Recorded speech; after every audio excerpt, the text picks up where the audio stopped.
Dangerous situation east of Fresno. Hundreds of people narrowly escaping flames in the Central Valley. Take a look at this video here from Matt Friels of Berkeley. Like so many others, his Labor Day weekend trip was cut short when the creek fire erupted south of Yosemite. You see just how close those flames were to his car as he was driving out of the Mammoth Pool area. Smoke blinding him at times. Those who couldn't drive out, they were flown out. An incredible scene overnight at Mammoth Pool Reservoir north of Shaver Lake, where hundreds of people cut off from the only road out and told to drive back to the water's edge and wait. National Guard helicopter crews then evacuated more than 200 people.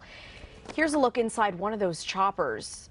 That is an unbelievable picture there. Unbelievable turn of events as well for many trying to enjoy a holiday getaway. Those evacuees were flown to the Fresno airport. Rescue crews finished evacuating everyone late this morning. At least 20 people were taken to the hospital with injuries. Yeah, and now for more on that incredible story from someone who lived it. Joining us now via phone is Alvaro Rodarte, one of the people evacuated by the National Guard. Alvaro, thanks for taking the time to speak with us. We're so glad you're safe.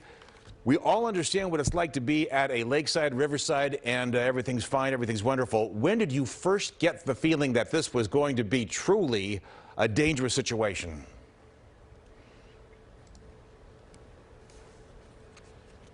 Alvaro, we lost him. We'll get Hello? Alvaro. Hi. Hi, how are you doing? Terry McSweeney, NBC Bay Area. Yes. No, yeah, we were actually down by the water when we started seeing the smoke come over the other side of the lake. When we started seeing smoke rolled in, we made a decision to go back to camp, start loading up everything. In the difference of an hour, we got to the point where we were loaded up with just the essentials that we needed to try and make it downhill. But as cars were leaving, cars were being turned around, telling us that the road was already too dangerous to go down, and everybody was telling us, head to the lake. It's the only safe spot. The roads are out. We all turned around, headed back to the lake, and we crowded as many vehicles, people around the lake as we could. People were hopping out of their trucks and RVs, trying to get into the water to stay cool, because as the last trucks were coming in, some trucks were loaded with 20 people in the truck bed. The heat was just starting to pick up. Embers were being blown in by the wind. People were trying to stay cool in either inside of their RVs or in the water. And so you're by the water or in the water, and then who tells you to evacuate? How did you get out of there? Some people were in the water, some people were in their RVs.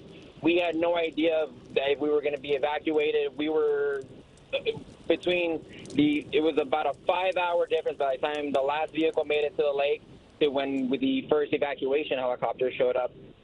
We had some people that were injured. We attempted to call 911 because they needed airlift out, as some people had really bad, severe burns, and told that there was an evacuation helicopter coming, but we weren't aware that it was to take everyone out. We were under the impression it was just to evac the medically injured.